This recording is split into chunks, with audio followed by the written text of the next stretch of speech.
Bonjour, bienvenue dans cette nouvelle vidéo de l'atelier du rédacteur web. Cette série de vidéos dans laquelle je te présente des conseils pour la rédaction, le copywriting, l'écriture en général, une semaine sur deux.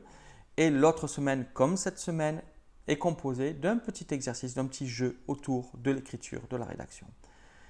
Il y a 15 jours, je t'ai proposé un exercice de rédaction dans lequel je te demandais de décrire, de faire ressentir vraiment les émotions en décrivant quelque chose qui t'enchante.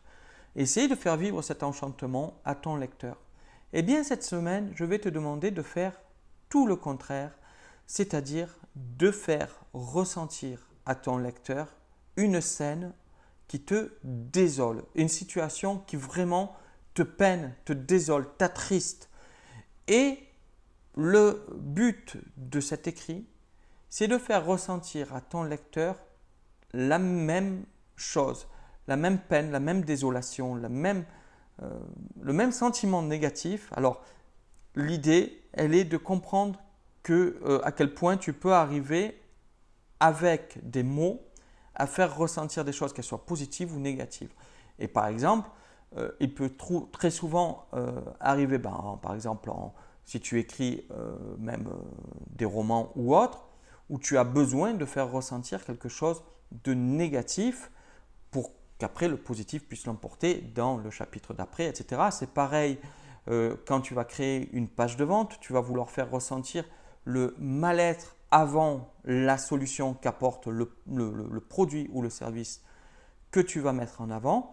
Et donc là, à travers cette chose qui te désole, cet événement qui t'attriste, ça peut être n'importe quoi, ça peut être de voir un oiseau malade, ça peut être de voir une plage qui est complètement envahie par les bouteilles en plastique et des déchets, ça peut être une forêt qui a brûlé, ça peut être une scène voilà, par exemple d'un enfant qui a faim. Ça peut être n'importe quoi qui va t'inspirer ce côté vraiment négatif. Et l'idée, elle est autour de ça, de pas juste afficher ton texte comme c'est affiché dans les journaux télé, une image, voilà, voilà, il y a eu tel problème, etc. et que ça ne provoque pas grand-chose. Tu sais que par exemple pour provoquer plus les émotions, bien, les vidéos vont utiliser la musique, vont utiliser un certain cadrage, un certain angle de vue, un certain enchaînement d'images, un certain timbre de voix. Eh bien toi, c'est à travers les mots que tu vas utiliser, que tu vas pouvoir déclencher les émotions. Encore une fois, en utilisant ce que l'on appelle le VACOG, les différents sens pour que la personne ressente la chose comme si elle y était. D'accord? Si par exemple tu décris donc par exemple une scène comme je disais l'exemple, je ne sais pas moi, de forêt brûlée, eh bien tu vas pouvoir dire que l'odeur de brûlé prend à la gorge, que tu as du mal à respirer.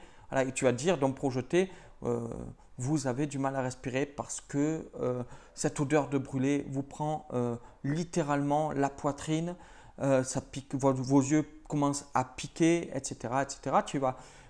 Tu vas vraiment utiliser les différents sens au niveau auditif. Eh bien, comme il n'y a plus le son d'un oiseau, plus le son d'un animal vivant, juste cette impression d'être dans une plaine morte, enfin tu vois, tu vas vraiment utiliser tous les différents sens pour écrire de façon touchante avec des phrases courtes où tu vas enchaîner les situations, enchaîner les descriptions pour que quelqu'un qui lit ça soit touché à différents niveaux et puisse se projeter dans cette scène qui donc toi te désole, cette image qui donc toi te désole.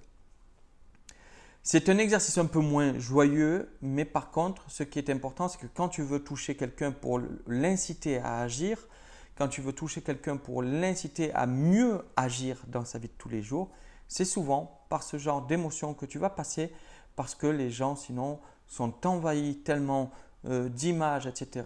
que ce n'est pas forcément évident de les toucher si tu n'utilises pas ce genre de procédé narratif. Je t'invite à faire ce petit exercice, si possible, en commentaire de cette vidéo pour qu'on puisse tous grandir avec les participations de chacun. Et je t'invite à cliquer sur le petit pouce si cette vidéo t'a plu, à t'abonner à la chaîne en cliquant sur s'abonner et en cliquant sur la petite cloche pour être notifié des prochaines vidéos si tu veux ne pas manquer celle-ci. Je te dis à très bientôt.